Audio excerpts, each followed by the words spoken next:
আসসালামু আলাইকুম এভরিওয়ান, আশা করি সকলেই ভালো আছেন। আজকের টিউটোরিয়াল হচ্ছে দুর্নীতি দমন কমিশন সহকারী পরিচালকের যে এক্সামটি হয়েছিল তার দ্বিতীয় পার্টের ম্যাথ সলিউশনে আমি আছি এমডি ওসমান গনি। কথা না বাড়িয়ে আমরা শুরু করছি আজকের টিউটোরিয়ালটি। তো আমাদের 5 নম্বর প্রশ্নটি যেটি ছিল সেটি হচ্ছে একটি ধারা দিয়েছে। প্রথম পদ এটা দিয়েছে, এটা দিয়ে বলছে ধারাটির সাধারণ পদ কত। এই প্রশ্নের অ্যান্সারটি করার আগে আমাদেরকে ভাবতে হবে সাধারণ পদ মানে কি। সাধারণ পদ মানে এখানে বলছে আমাদের ধারাটির তম পদ কত। এখন আমরা কি জানি, গুণোত্তর ধারার তম পদ মানেই হচ্ছে, হ্যাঁ আমরা জানি গুণোত্তর ধারার তম পদ মানেই হচ্ছে AR⁴ এখন তাহলে আসা যাক এখানে এ এর মান কত। আমরা জানি প্রত্যেক ধারার শুরুতে যেটা থাকে সেটি হচ্ছে তার কি এন এর মান থাকে, এবং হচ্ছে আমরা শুরুতে হচ্ছে এটা হচ্ছে এ এর মান, এবং আর এর মানটা কীভাবে বের করি, দ্বিতীয় পদ ভাগ প্রথম পদ দিয়ে আমরা আর এর মান হাফ পেয়েছি, এবং তাহলে কি এনতম পদের মান আমরা খুব দ্রুত বের করতে পারছি। তাহলে কি এর মান কত আছে এখানে 256, আর হচ্ছে আর এর মান ছিল হাফ n-1 এটাকে ক্যালকুলেশন করলে আমাদের আনসার দ্রুত বের হয়ে যাচ্ছে, সেটি হচ্ছে 256। এখানে একটু আমরা শর্টকাট করব, আমরা জানি এখানে যেহেতু পাওয়ার আছে কি 1/2 আছে, তো আমরা এখানেও বেসটা 2 করব। 2⁸ হচ্ছে 256। এখন পাওয়ার এর পুরোটার পাওয়ার হচ্ছে n-1, তাহলে 1 এর পাওয়ার আমরা যাই দিই না কেন তার মানে 1 হচ্ছে, এবং 2 এর পাওয়ার হচ্ছে n−1, অর্থাৎ n-1 আমরা পাওয়ারটা দিয়ে দিলাম। এবার যে কাজটি করব সেটি হচ্ছে আমাদেরকে খেয়াল রাখতে হবে এখানে এরা অপশনে অ্যান্সারগুলোকে দিয়েছে, তার প্রত্যেকটা অ্যান্সারে দেখতে পাচ্ছি 1/2 সামথিং দিয়েছে, তার মানে আমাদের অ্যান্সারটা এভাবে আনতে হবে। তার মানে আমরা 2⁸ রাখলে হবে না, এটাকে হাফ আকারে লিখতে হবে। হ্যাঁ, এখানে এই বেসিকটা আপনাদের মনে রাখতে হবে, সেটা হচ্ছে আমরা 2কে আমরা হাফ আকারে লিখতে পারবো। 1 কি দিলাম, আচ্ছা বাংলায় লিখছি তাই বাংলায় লিখছি। আমরা হাফ আকারে লিখতে পারবো, তবে এর পাওয়ারটা কি দিতে হবে, -8 দিতে হবে। যে কোনো কিছুকে আমরা কি করতে পারবো, যে তাকে সেটাকে হাফ আকারে মানে আমরা কি হাফ আকারে লিখতে পারবো, বাট তার কি পাওয়ারটাকে কি দিতে হবে, মাইনাস দিয়ে লিখতে হবে। ক্লিয়ার? এখন এই গুণন দিলাম 1 হচ্ছে 2⁸n-1, তাহলে আসলে 1 গুণ করলে কি থাকছে, 1 থাকছে। সরি, একটু বাংলা ইংলিশ মিক্সড হয়ে যাচ্ছে, তো এখানে ইংলিশে অ্যান্সার দিচ্ছে তাই আমি ইংলিশে করছি। তো এখানে 2 বেজ থাকলে একটা বেজ 2 নেওয়া যায়, আর আমরা জানি গুণের সময় কি বেজগুলো গুণ অবস্থা থাকলে পাওয়ারগুলো যোগ হয়ে যায়। এখানে পাওয়ার ছিল কি -8, আর হচ্ছে প্লাস হচ্ছে n-1, তার মানে আলটিমেটলি অ্যান্সারটি কি দাঁড়াচ্ছে 2⁸ -8 -1 মানে হচ্ছে কি -9 প্লাস n। তার মানে আমরা এটাকে কি লিখতে পারি, এটাকে লিখতে পারি 1/2n-9। তাহলে আমাদের অ্যান্সার কোথায় আছে, 2⁸n-9, এটি হচ্ছে আমাদের অ্যান্সার। পরবর্তী যে প্রশ্নটি সেটি হচ্ছে একটা ওয়ার্ড দিয়ে বলছে এই ওয়ার্ডটির সবগুলো বর্ণ একেত্রে রেখে কতভাবে সাজানো যাবে। অঙ্কটা আসলে বিন্যাসের মধ্য থেকে একটু মোটামুটি ইজি টার্মে অঙ্ক দিয়েছে, কোনো শর্ত আরোপ করেনি, সেক্ষেত্রে ইজি হয়েছে। তো এখানে আমরা মনে রাখতে হবে এই অঙ্কটা করার ক্ষেত্রে যে বিষয়টি মনে রাখতে হবে সেটা হচ্ছে প্রথমত দেখতে হবে এখানে কতটা ওয়ার্ড, কতটা কি লেটার আছে। তাহলে আমরা দেখতে পাচ্ছি এখানে 1 2 3 4 5 অর্থাৎ এখানে আছে কি 11টা লেটার আছে, তার মানে যতটা লেটার আছে অতটা লেটার ফ্যাক্টরিয়াল থাকবে উপরে, অর্থাৎ 11 ফ্যাক্টরিয়াল থাকবে উপরে, ভাগ। এখন দেখতে হবে যে এখানে কত প্রকার লেটার কতটা করে আছে। এখানে আমরা দেখতে পাচ্ছি এম মাত্র একটাই আছে, অর্থাৎ 1-এর ফ্যাক্টরিয়াল হচ্ছে 1, এটা দেওয়ারও দরকার নেই। তো আমরা দেখতে পাচ্ছি আই কয়টা আছে, 1টা 2টা 3টা, আই হচ্ছে কয়টা, 4টা আছে, তার মানে কি 4 ফ্যাক্টরিয়াল দিলাম গুণন। এরপর এস কতটা আছে, এসও রয়েছে 4টা, তাই এখন আমরা কি 4 ফ্যাক্টরিয়াল দিলাম। এরপর দেখতে পাচ্ছি পি হচ্ছে কয়টা, 2টা, তাই গুণ দিয়ে কি 2 ফ্যাক্টোরিয়াল দিলাম।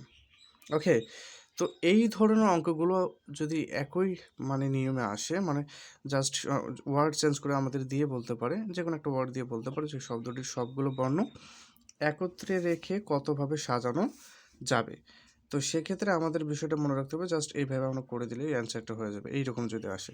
তো এবার আমরা করব সেটি হচ্ছে জাস্ট হচ্ছে আমরা জানি ফ্যাক্টোরিয়াল, তো মানে জানি 11 ফ্যাক্টোরিয়াল মানে 11 থেকে কি নিচের সংখ্যাগুলো গুণ অবস্থায় লিখতে হবে।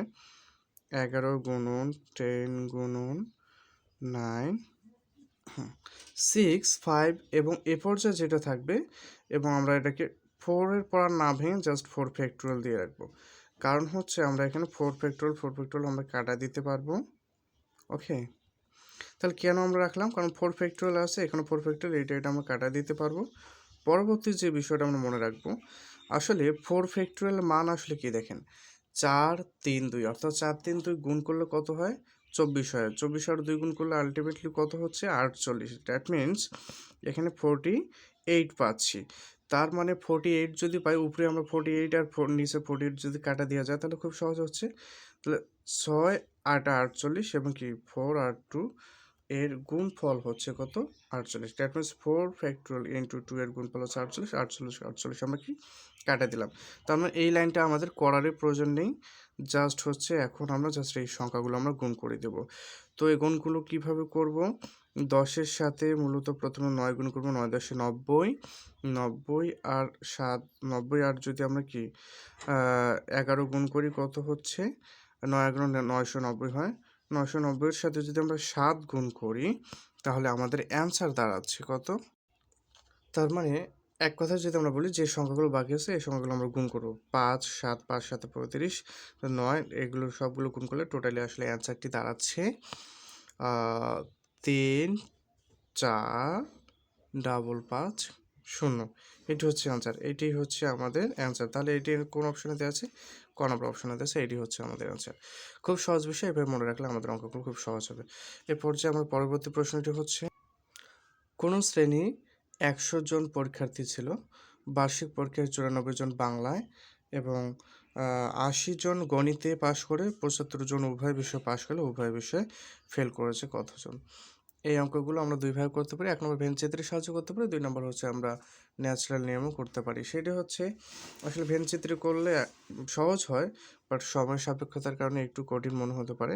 কিন্তু এই অঙ্কটা আসলে আমরা দেখতে পাচ্ছি এটি হচ্ছে আমাদের ক্লাস 10-এর 2 নম্বর অধ্যায়, দ্যাট মিনস সেট অধ্যায়ের প্রথম যে উদাহরণটা আছে ভেন চিত্রে, এই উদাহরণ থেকে সরাসরি অঙ্কটা তুলে দিয়েছে। তো এই ধরনের একটা শর্টকাট নিয়ম আছে। তো যদি কখনো কি আমাদের কি বের করতে বলছে, উভয় বিষয়ে ফেল, তার মানে এই ধরনের অঙ্কগুলো করার ক্ষেত্রে আমাদের যে বিষয়টা মনে রাখতে হবে সেটা হচ্ছে ভিন্ন দুইটি সাবজেক্টের যোগফলকে, হ্যাঁ, উভয় বিষয়ের মানে কি পাশকৃত সাবজেক্টের যদি আমরা বিয়োগ দিই তাহলে হচ্ছে আমাদের অ্যান্সারটা পেয়ে যাবে।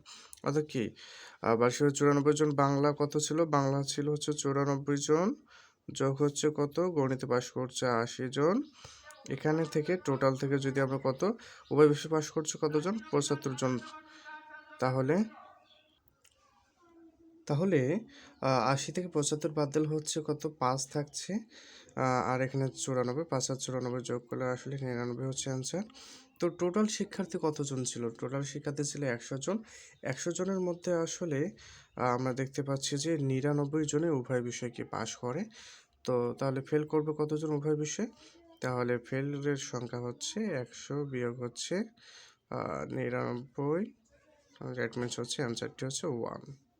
তাহলে এখানে অ্যান্সার 1 কোথায়, এই হচ্ছে 1। খুব সহজ বিষয়, আপনারা এইভাবে করতে পারেন, অথবা ভেন চিত্রের সাহায্য করতে পারেন, কোনো সমস্যা নেই। ভেন চিত্রটা আপনি এভাবে করবেন, অর্থাৎ প্রথমে দুটা আর কি আমরা বৃত্ত এঁকে নেব। তো এটা যদি হয় বাংলা, এটা যদি হয় ম্যাথ, তো বাংলা ছিল আমরা দেখতে পাচ্ছি 94 জন ছিল, আর সরি আমরা কি করব, প্রথমে যে আমাদের বিষয়টা মনে রাখতে হবে সেটি হচ্ছে ভেন চিত্র করার যে নিয়ম সেটি হচ্ছে উভয় বিষয়ে পাস অথবা ফেল যেটা দেওয়া আছে সেটাই কমন অংশ পড়বে। আমরা দেখতে পাচ্ছি 75, এটি ছিল উভয় বিষয় হচ্ছে পাস। তো বাংলায় মূলত হচ্ছে কতজন শিক্ষার্থী, 94 জন। তো আগে থেকে যেহেতু 75 আছে, 94 থেকে 75 বাদ দিলে আসলে 29 হয়, তাহলে বাংলায় পাশ করেছে এতজন। অনুরূপভাবে ম্যাথে আগে থেকে আমরা জানতাম কি ম্যাথে পাশ করেছে কতজন, 80 জন। তো ম্যাথের যে সার্কেলটা আছে এখানে অলরেডি 75 জন ইনক্লুড আছে, তাহলে আর বাকি কতজন বসবে, 5 জন।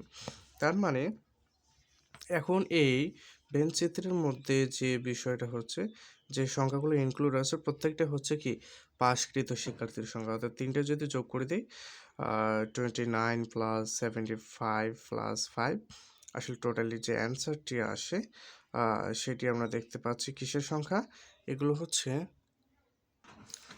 তো এখানে বেসিক্যালি আমাদের সংখ্যাটি দ্বারা সরি এখানে হচ্ছে 19 জন ছিল, কারণ 75 থেকে 94 থেকে 75 বাদ দিলে 19 হয়, তাহলে আলটিমেটলি এটা টোটালি অ্যান্সার হচ্ছে 99 জন। তো এই হচ্ছে ব্যাপার, টোটাল শিক্ষার্থী যদি 99 জন পাস করে থাকে তাহলে ফেল করছে হচ্ছে 100 থেকে 99 বাদ দিলে 1। আপনারা যে কোনোভাবে করতে পারেন অঙ্কটা। আমরা পরবর্তী পার্টটা খুব শীঘ্রই দেখছি, বলতে আসলে আমাদের রেডি করা আছে, জাস্ট আপলোড দেওয়ার সময় ভিডিওটা বড় হয়ে যাওয়ার কারণে আমরা একটু পার্টে ভাগ করে দিয়েছি। তো পরবর্তী পার্টটি দেখার জন্য আমাদের কমেন্ট সেকশনে কমেন্ট করবেন আশা করি, এবং আপনাদের যে এক্সপেকটেশন সেটা জানাতে পারেন।